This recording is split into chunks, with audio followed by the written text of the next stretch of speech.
আসসালামু আলাইকুম। নীলানি স্কুলের পক্ষ থেকে সবাইকে জানাই স্বাগতম। হাজির হয়ে গেলাম নতুন একটি ভিডিওতে। আজকে আমি দেখাবো কিভাবে চিত্র থেকে বর্গ কতটি সৃষ্টি হয়েছে তা নির্ণয় করা যায়। বিশেষ পরীক্ষায় সবথেকে বেশি এসে থাকে এই টাইপের থেকে, তাই সবাইকে রিকোয়েস্ট করবো মনোযোগ দিয়ে দেখার জন্য। Let's have look here.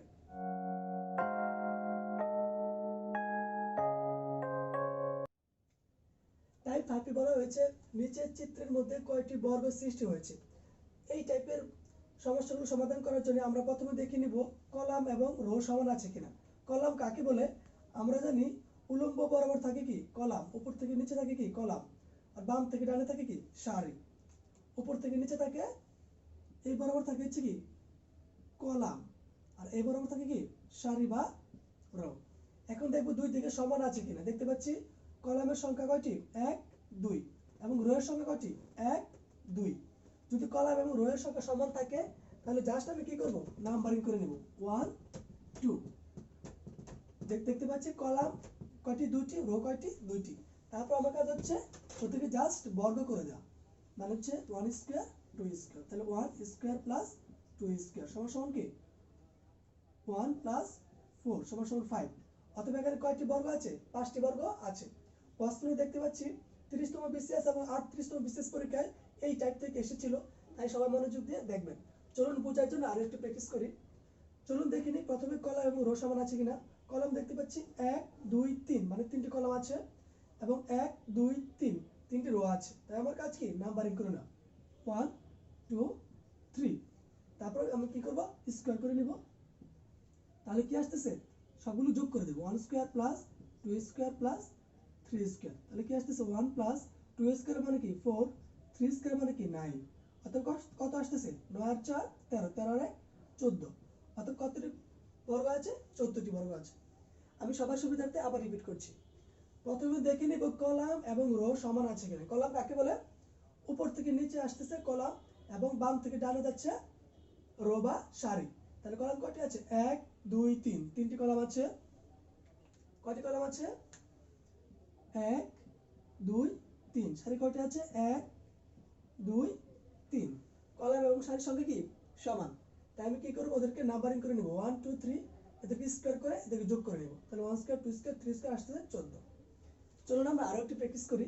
তাহলে 1 2 3 4, 1 2 3 4। দুই দিকে কি আছে? কলাম এবং রো সমান আছে। নাম্বারিং করে নেই 1 স্কয়ার 2 স্কয়ার 3 স্কয়ার 4 স্কয়ার। এখন আমাদের কাজ কি? সবগুলো যোগ করে দেব। তাহলে আমাদের কি হবে? কাঙ্ক্ষিত आंसर পাওয়া যাবে।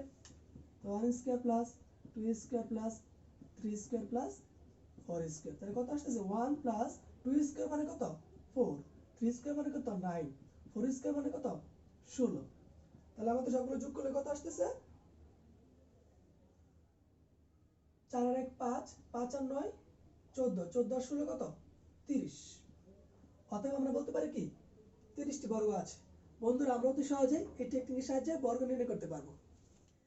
টাইপ 6 প্রশ্নে বলা হয়েছে নিচের চিত্রের মধ্যে কয়টি বর্গ এবং কয়টি আয়তক্ষেত্র সৃষ্টি হয়েছে। এই টাইপের প্রশ্নগুলো 33 35 এবং 37 বিশেষ পরীক্ষায় এসেছিল। খুবই গুরুত্বপূর্ণ, বন্ধুরা মনোযোগ দিয়ে দেখবেন। প্রথমে আমরা দেখে নিব বর্গ কয়টি আছে, তারপর কি আয়ত বের করব। বর্গ বের করার জন্য কি নিয়ম ছিল আমাদের? কলাম এবং রো এর সংখ্যা সমান করে দেখতে হয়। 1 2 1 2, কলাম এবং রো কি সমান। তাহলে আমাদের কাজ কি ছিল? স্কয়ার করা, নাম্বারিং করে 1 স্কয়ার 2 স্কয়ার। তাদের কি করতে হয়? যোগ। বর্গ কয়টি সৃষ্টি হয়েছে? বর্গ সমান সমান 1 স্কয়ার প্লাস 2 স্কয়ার সমান সমান কত? 1 প্লাস 4 সমান সমান 5। আমাদের বর্গ শেষ। এখন আমাদের কাজ হচ্ছে আয়তক্ষেত্র বের করা। আমাদেরকে আয়তক্ষেত্র বের করতে হলে কি করতে হবে? আমাদের যে পরের যে সংখ্যাগুলো আছে এদের গণ করতে হবে। কি করতে হবে? গণ করতে হবে। 1 কিউব 2 কিউব। তাহলে কি আসতেছে? 1 কিউব প্লাস 2 কিউব সমান সমান কত? 1 প্লাস 2 কিউব মানে কি 2 3টি, 2 গুণ 2 গুণ 2, 2 দুগুণে 4, 4 দুগুণে 8। তাহলে কত? 9। এখন আমার কাজ হচ্ছে আয়তক্ষেত্র বের করার জন্য এই 9 থেকে আমার বর্গের সংখ্যাটাকে বাদ দিতে হবে। তাহলে আমি কি পাবো? কয়টি আয়তক্ষেত্র সৃষ্টি হয়েছে তা পাবো। সুতরাং কি লিখতে পারি? আয়তক্ষেত্র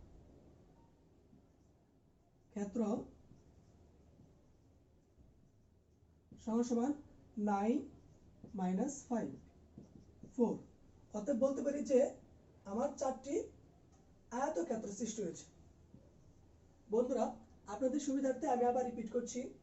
প্রথমে আমার কয়টি বর্গ সৃষ্টি হয়েছে তা খুঁজে বের করতে হবে। দেখতে পাচ্ছি 5টি বর্গ সৃষ্টি হয়েছে। তারপর আমার কি করতে হবে? আয়তক্ষেত্র নির্ণয় করতে হবে। আয়তক্ষেত্র বের করার জন্য আমাকে গণ করতে হবে। গণ করার পর প্রাপ্ত ফলাফলকে সৃষ্টকৃত বর্গ থেকে বিয়োগ করতে হবে। গণ করছি 1 কিউব প্লাস 2 কিউব মানে হচ্ছে 9। এখন আমার কাজ কি? আয়তক্ষেত্র বের করার জন্য আমার প্রাপ্ত ফলাফল থেকে সৃষ্টকৃত বর্গের সংখ্যা বাদ দিতে হবে। তো 9 থেকে 5 বাদ দিলে আসতেছে 4। অতএব বলতে পারি যে এখানে আমার বর্গ সৃষ্টি হয়েছে 5টি এবং আয়তক্ষেত্র সৃষ্টি হয়েছে 4টি। চলুন আপনাদের সুবিধাতে আরো একটু প্র্যাকটিস করি। প্রথমে আমি সৃষ্টকৃত বর্গ সংখ্যা বের করে নিব। তাহলে 1 স্কয়ার, 2 স্কয়ার, 3 স্কয়ার। কেন? কলাম হচ্ছে 3টি এবং সারি হচ্ছে 3টি। 1 2 3 1 2 3। অতএব 1 square plus 2 square plus 3 square 1 plus 4 plus 9 আসতেছে আমাদের 9 4 13 14। এখন আমার কাজ কি? আয়তক্ষেত্র বের করা। আয়তক্ষেত্র বের করার জন্য কি করতে হবে? এগুলোকে আমার কি করতে হবে? গণ করতে হবে। তাই আমি নিচে লিখি 1 কিউব 2 কিউব 3 কিউব। এটা কি আমার বর্গ? এটা কি বর্গ? তাহলে 1 প্লাস 2 কিউব প্লাস 3 কিউব মানে হচ্ছে কি 1 প্লাস 8 প্লাস 3 3 9 3 9 27 আসতেছে কত? 36। এখন আমার কাজ কি? বলেছিলাম এই প্রাপ্ত ফলাফল থেকে আমার বর্গের সংখ্যাকে মাইনাস করতে হবে। প্রাপ্ত ফলাফল থেকে বর্গের সংখ্যাকে মাইনাস করে কি পাওয়া যাবে? আয়তক্ষেত্র পাওয়া যাবে। আমি সুবিধার্থে উপরে লিখছি। সুতরাং আয়ত হবে কত? 36 মাইনাস 14 আসতেছে কত? 4 আছে 6 হবে 2 হলে 1 আছে 3 হবে 2 হলে। অতএব বর্গ আছে কয়টি? বর্গ আছে আমাদের 14টি এবং আয়তক্ষেত্র কয়টি আছে? আয়তক্ষেত্র আছে 22টি। অথবা আমাদের आंसर হবে কত? 14 এবং 22। আশা করি সবাই বুঝতে পেরেছেন। টাইপ 7 নিচের চিত্রের মধ্যে কয়টি বর্গ সৃষ্টি হয়েছে? এখন দেখব যদি কলাম এবং রো এর সংখ্যা সমান না থাকে তাহলে আমরা কেমন করে বের করতে পারি। চলুন আমরা দেখি। এখানে দেখতে পাচ্ছি কলাম আছে 3টি 1 2 3 আর সারি আছে 4টি 1 2 3 4। তাহলে আমি কি করব? নাম্বারিং করে নেব 1 2 3 1 2 3 4। তারপর আমার কাজ হচ্ছে আমি যে কলাম পেয়েছি কলামের শেষ থেকে একটা টেকনিক মনে রাখতে হবে। সেটা হচ্ছে কলামের শেষ থেকে লিখে নিব 0 হওয়ার আগ পর্যন্ত 3 2 1 0। আমি কলামের যতটি সংখ্যা আছে তার সবথেকে বড় সংখ্যা থেকে শুরু করব। যেহেতু 3টি কলাম আছে তাহলে 3 থেকে শুরু করব 0 পর্যন্ত লিখব 3 2 1 0। তারপর আমার কাজ হচ্ছে সারির যে সবথেকে বড় সংখ্যা থাকবে সেই বড় সংখ্যা থেকে 0 পর্যন্ত যতটুকু লাগে আমরা পূর্ণ করে দেব। তাহলে 4 থেকে শুরু করব 4, তারপর আছে 3, তারপর আছে 2, তারপর আছে কত 1। এখন আমরা এগুলোকে যোগ বিয়োগ করে দিলে আমাদের কাঙ্ক্ষিত অ্যান্সার পাওয়া যাবে। 3 4 12, 3 2 6, 2 1 2, 1 0 0। অতএব আমাদের অ্যান্সার হচ্ছে 12 আর 6 হচ্ছে 18 18 2 20। অতএব এখানে কয়টি আছে? 20টি বর্গ আছে। চলুন আমরা আরেকটু প্র্যাকটিস করি। প্রথমে আমরা কি করব? নাম্বার দিয়ে নেব 1 2 3 4 5 1 2 3। আমরা দেখতে পাচ্ছি এখানে 5টি কলাম আছে এবং 3টি সারি আছে। বড় থেকে স্টার্ট করব 5, তারপর হচ্ছে কি 4, তারপর 3, তারপর 2 1। এখন আমার কলামের কাজ শেষ। এখন রো এর কাজ। রো এর সবথেকে বড় থেকে শুরু করব।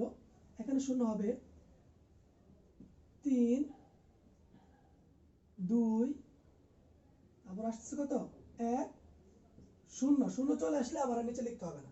0 যদি চলে আসে আমার আর নিচে যাওয়ার দরকার নেই। এর জন্য আমি কি করব? এই দুইটা মুছে দিলেও পারবো। আমি আবার বলছি সবথেকে বড়গুলো লেখার পরে 5 4 3 2 1 0 লেখার কথা ছিল। তারপর কি সারি সবথেকে বড় থেকে শুরু করব 3 2 1 0। 0 চলে আসলে আমার আর লেখার দরকার নেই, নিচে আর যেতে হবে না। তাহলে আসছে 3 5 15, তারপর আসতেছে 4 2 8, 3 একে 3, 2 0 0। তাহলে আসতেছে কত? 15 8 হচ্ছে 23, 23 আর 3 26। অতএব এখানে কয়টি বর্গ আছে? 26টি বর্গ আছে। বন্ধুরা, আশা করি সবাই বুঝতে পেরেছেন। আমি আপনাদের সুবিধাতে আবার রিপিট করছি। আমি সব সময় কি করব, কলাম যেটা থাকে সবথেকে বড় থেকে শুরু করে নিচে 0 পর্যন্ত যাব। এখানে কি ছিল? 5 4 3 2 1 0। আবার কি সারি সবথেকে বড় থেকে শুরু করে 0 1 পর্যন্ত যাব। 3 2 1 0।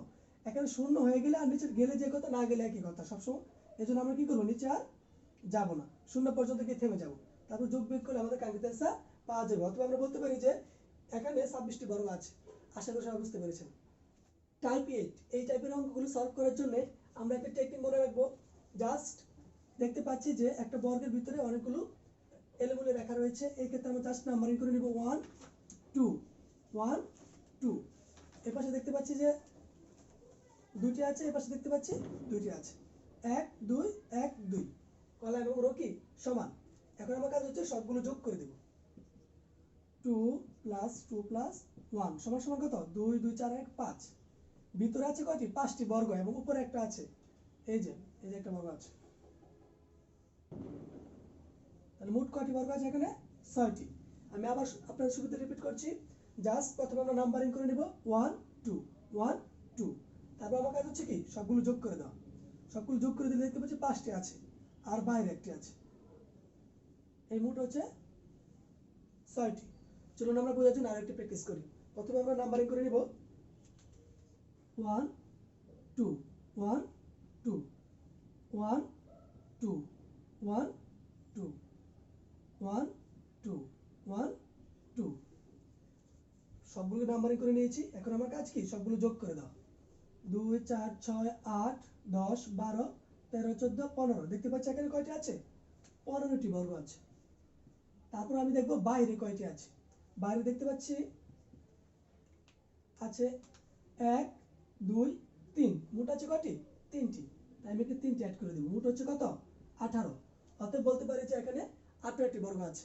অতএব আমরা নাম্বারিং করে নিব 1 2 1 2। প্রত্যেকটা বর্গের পৃথক পৃথক নাম্বারিং করে নেব। এই বর্গের নাম্বারিং করে নেব 1 2 1 2। আবার এই বর্গের নাম্বারিং করে নেব 1 2 1 2। তারপর সবগুলো যোগ করে দেব। যোগ করে দিলাম 15টি পেয়েছি। তারপর কাজ হচ্ছে কি বাইরে মোট কয়টি বর্গ আছে? দেখতে পাচ্ছি 3টি আছে। 1 2 3। এজন্য 3 লিখেছি। আর এখানে 1 দিয়েছিলাম, বাইরে একটি বর্গই আছে, যে বর্গটা আছে জাস্ট, এজন্য আমরা এখানে 1 দিয়েছিলাম। আশা করি সবাই বুঝতে পেরেছেন। বন্ধুরা, যদি আমার ভিডিওটি ভালো লেগে থাকে তাহলে অবশ্যই আমার চ্যানেলটি সাবস্ক্রাইব করবেন, বন্ধুদের মাঝে বেশি বেশি শেয়ার করবেন। আর অবশ্যই যারা প্রথম পর্বটি দেখেন নাই তারা প্রথম পর্বটি প্লেলিস্ট থেকে দেখে আসবেন। দেখা হচ্ছে নতুন কোনো ভিডিওতে। সে পর্যন্ত ভালো থাকুন। আল্লাহ হাফেজ।